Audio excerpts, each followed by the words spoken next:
up everybody, it's your girl Diane again, and in today's video I am going to discuss how to be confident.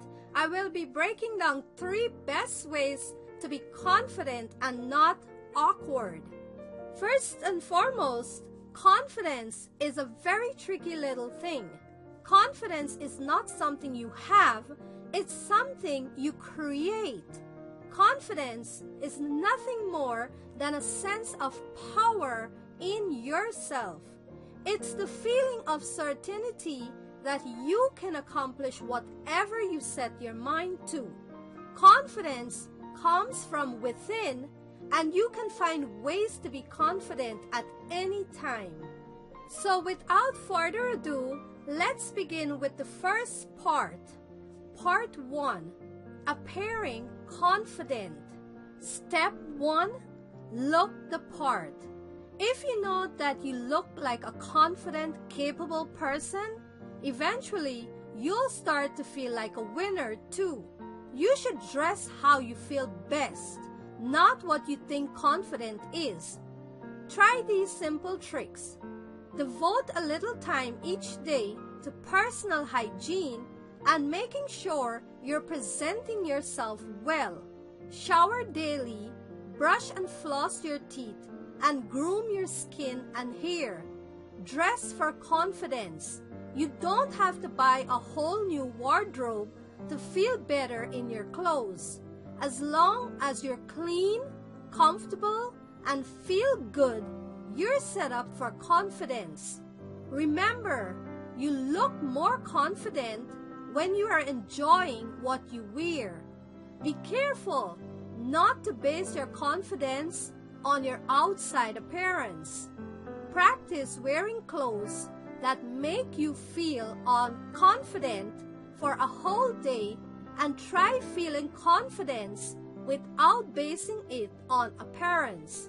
After all, you wouldn't wear a 3-piece suit on a pizza delivery. If you think you look good, odds are you probably do. Step 2. Perfect your posture. How you carry yourself communicates a lot to other people, so make sure you're telling them that you're confident and in charge. Keep your shoulders back, your spine straight, and your chin high. Walk with purpose instead of dragging your feet, and sit up straight. When you look like a confident person on the outside, you'll be approached as one by the world around you. You won't only fool everyone else, you'll fool yourself too. Recent research shows that the positioning of your body cues your mind to feel a certain way. So positioning yourself confidently will make you genuinely feel in charge. And to top it off, having confident body language has been linked to lower levels of stress too. Step 3. Smile. Keep your grin in easy reach. You'd be surprised how even the smallest of smiles can disarm many a social situation and make everyone feel more comfortable. In fact, research shows that smiling reduces stress hormones in the brain. Can you imagine approaching someone who's scowling? No, thank you. If you're worried your smile is fake, keep it small. A fake smile can be spotted from a mile away. On the other hand, if you're genuinely happy to see them, or just happy for the chance to practice your new confidence skills, flash those pearly white teeth. Step 4. Make eye contact. It's a subtle change, but it can work wonders on how other people perceive you. Don't be afraid to meet the gaze of someone else. It shows not only that you are a person worthy of communicating with, but it tells them you respect them, acknowledge their presence, and are interested in the conversation. You wouldn't want to be rude or disrespectful. Our eyes are uniquely human. They are windows to the soul, if you will, and showcase our attention and feelings. By making eye contact, you will improve the quality of your interactions in addition to appearing more confident. In fact, you'll come off as more likable and trustworthy, and those who converse with you will feel more appreciated. If you can't do it for you, do it for them. Step 5. Have approachable body language. If you see a person huddled in the corner, pretending to play games on their mobile phone, are you really going to come up and say hello? Probably not. If you want others to approach you, make sure you're approachable. Keep your body open. If you have your arms and legs crossed, you're telling the world that you're not interested in welcoming them in. Same goes for your face and hands. If it's clear you're preoccupied with something else, be it thought or your iPhone, people will take the hint. Don't be too self-conscious about your body language. When you start feeling confidence, you'll naturally start to improve your posture. Step 6. Hold your gaze. Now that you've got the eye contact thing down, it's time to put it into practice. Did you know that other people are just as shy about eye contact as you are? Try this out. Make eye contact with someone and see who lasts longer. Do they avert their gaze before you? See? They're uncomfortable too. I'm not saying staring someone down. Staring intensely at someone until they feel your gaze and shrink accordingly due to palpable awkwardness is not the goal. The goal is, however, to recognize that other people are just as nervous about you looking at them as you are about them looking at you. If you get caught, just smile. You're off the hook. Moving on to part 2, thinking confidently. Step 1, recognize your talents and good qualities and write them down. No matter how down you feel, try to pat yourself on the back a little and remember the things you excel at. Focusing on your better attributes will distract you from perceived flaws and boost your sense of worth. Think of your good qualities in looks, friendships, talents, and most of all, personality. Think back on compliments from other people. What have they told you about you that you otherwise haven't noticed or acknowledged? Maybe they've remarked on your smile or your ability to stay cool and collected in stressful situations. Remember past accomplishments. It can be something other people recognized, like being at the top of your class, or something only you know about, like a quiet act of service to make life easier for someone else. Realize how great this was. You go. Think about the qualities you try to cultivate. No one's perfect, but if you're actively trying to be an honorable, good person, give yourself some credit for effort. The fact that you think about bettering yourself at all says that you're humble and good-hearted, and those are positive attributes. Now write down everything you can think of and refer back to it next time you're feeling down. Add to it as you remember more things you can take pride in doing. Step 2. Think of the obstacles that stand in the way of your confidence. Take a piece of paper and write all the things that you think are keeping you from becoming confident. Example, bad grades, introversion, not many friends, etc. Now ask yourself this, is that valid or logical?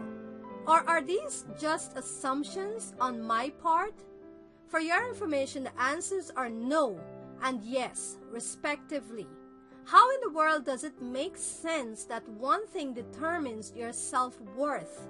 It doesn't. Here's an example. You didn't get good grades on your last math test, So as a result, you're not confident when it comes to your next test. But ask yourself this: if you studied really hard, worked with the teacher, and prepared for the test, would you do better? Yes. That was just one event and has nothing to do with you. You have absolutely zero reasons not to be confident. Step 3. Remember that everyone struggles with confidence. Some people are good at hiding it, but nearly every person has struggled with his or her self-confidence at one point. You're not alone. If you can think of someone who's confident, odds are there's a situation they're not confident in. Confidence is rarely universal. Here's a true fact for you. Most people are too preoccupied with how they appear to be constantly judging you. Ever notice how people love talking and looking in things that are even just barely reflective? 99% of people are inwardly focused. Breathe a sigh of relief and recognize that you don't have to be perfect all the time. Stop comparing yourself with everyone else. Not everything is a competition, and viewing life that way will wear you out. You don't have to be the smartest, prettiest, most popular person in order to be happy. If you have a strong competitive streak that you can't completely ignore, try competing with yourself instead and strive to keep getting better. Step 4. See confidence as a process, not a singular achievement. Having confidence isn't a finish line you cross once, and the process won't always move forward. There will be days when you feel like you're starting from square one. Take a deep breath, remember the self-confidence hurdles you've already cleared, and resolve to keep going. In the toughest of times, it is good to make it your duty to pat yourself on the back even if you didn't do anything. Odds are you won't really realize you're confident until you already are. Was there a day you realized you were smart, funny, resourceful, or punctual? Probably not. So if you don't see immediate changes, know that it's just because you're too close to the painting. Can't see the forest through the trees type of thing. You get it? Step 5. Remember you were born with it. No, it's not Maybelline. When you popped out of your mother's womb, you didn't really care who heard you crying or how soft your head was. You just were.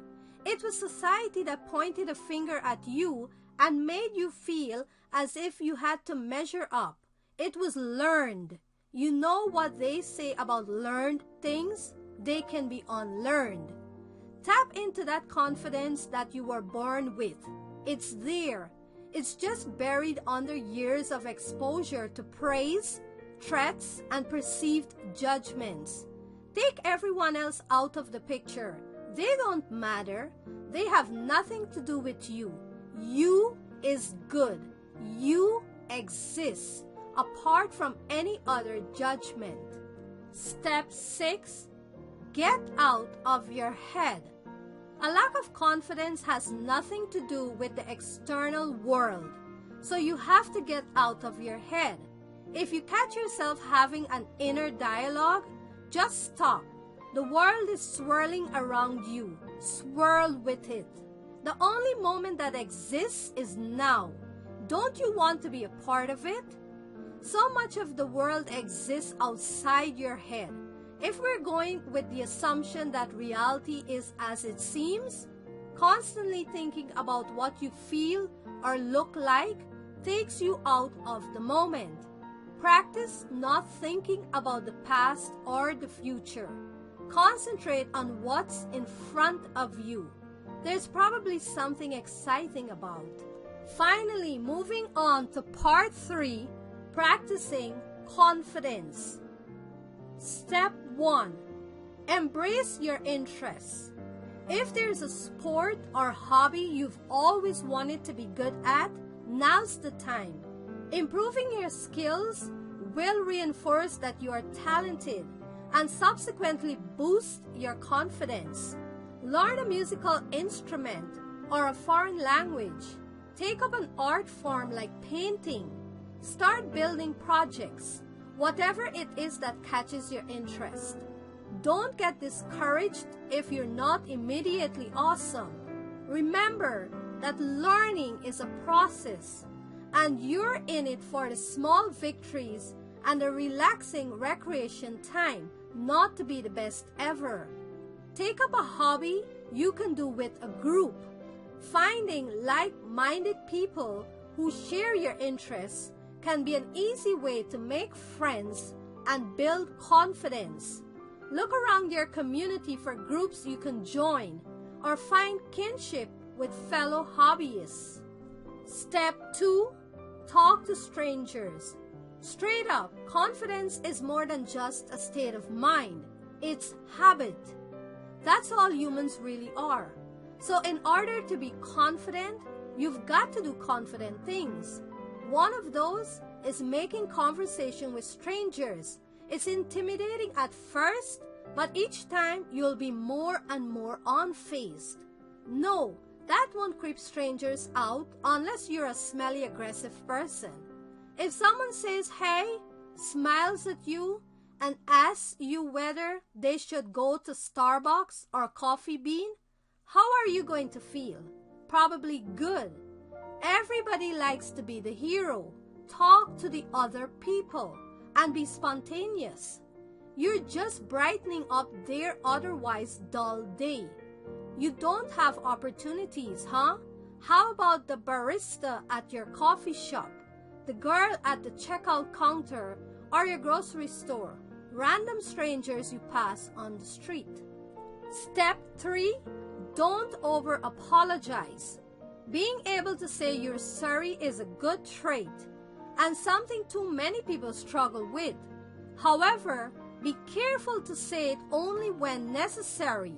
Apologizing when you've slighted or inconvenienced someone is polite. Apologizing when you haven't done anything wrong, though, can make you feel subordinate and like you should be sorry.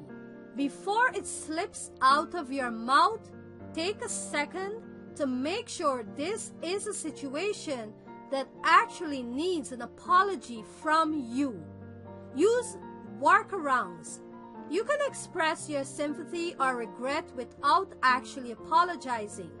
For instance, if you're worried about inconveniencing someone, you could say, I hope this hasn't been too much trouble, instead of automatically reverting to I'm sorry.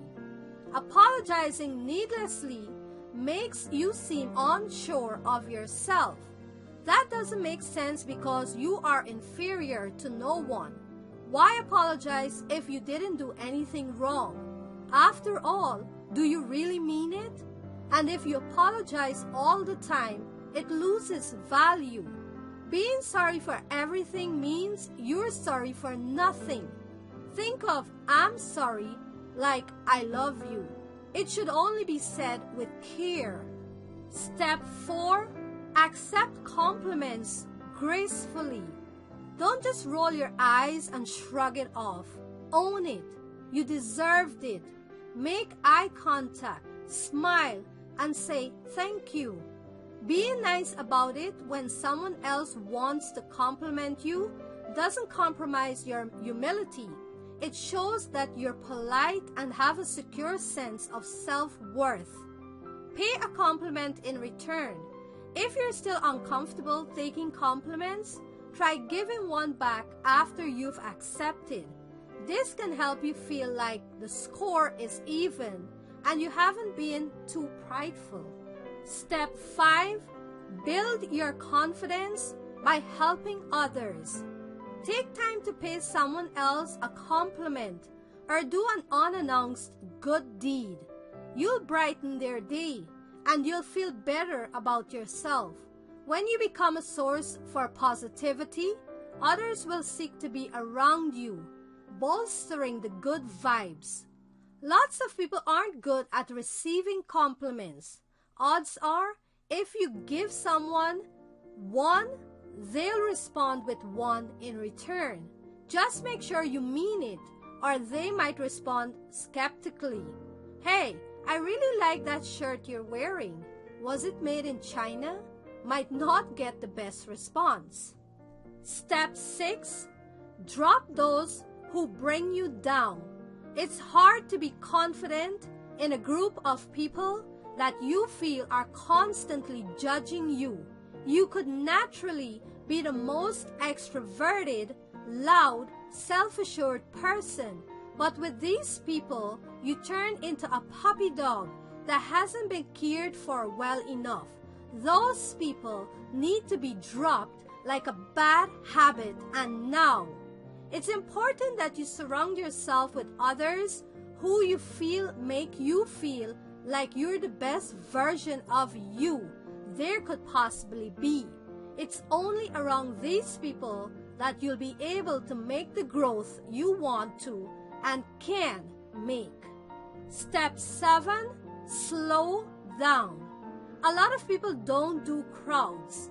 Even more people don't do public speaking. If you find yourself in one of these arenas, it's important to slow down. When we're nervous, we tend to speed up just to get everything over with. Don't do that. It's clue 1 that you're nervous, and you're cueing yourself that you're nervous too. Point number 1 is breathe. When we take short, sharp breaths, we're cueing ourselves to fight or flight. Cut that out and you calm down a notch automatically. Humans aren't rocket science, luckily. Point number 2 is to consciously slow down your actions. Think of a 6-year-old on a sugar high. That's you right now. Match your actions to your breathing. Bingo, serenity. Step 8. Expect success. A lot of life is a self-fulfilling prophecy. When we think we'll fail, we don't really try as hard. When we think we're not good enough, we often act not good enough. If you expect success, you may just draw it out. Pessimism can actually undermine your abilities. Right now you're probably saying, I'm no accurate predictor of the future. Expecting success isn't logical. Weren't you just pushing logic a second ago? Well, yes. But think of it this way. You often expect failure. So why not expect success? They're both possible circumstances, and in most, one is not more likely than the other.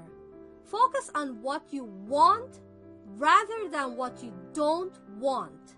Finally, the last step of part 3. Step 9. Take risks. Sometimes the only way out is through. In order to get good at life, you've got to encounter experiences that force you to learn. You can't be awesome at it right off the bat. If you keep doing what you've always done, you'll never get better at anything. You've got to take chances to grow. Failure is inevitable. It always happens, and it doesn't matter.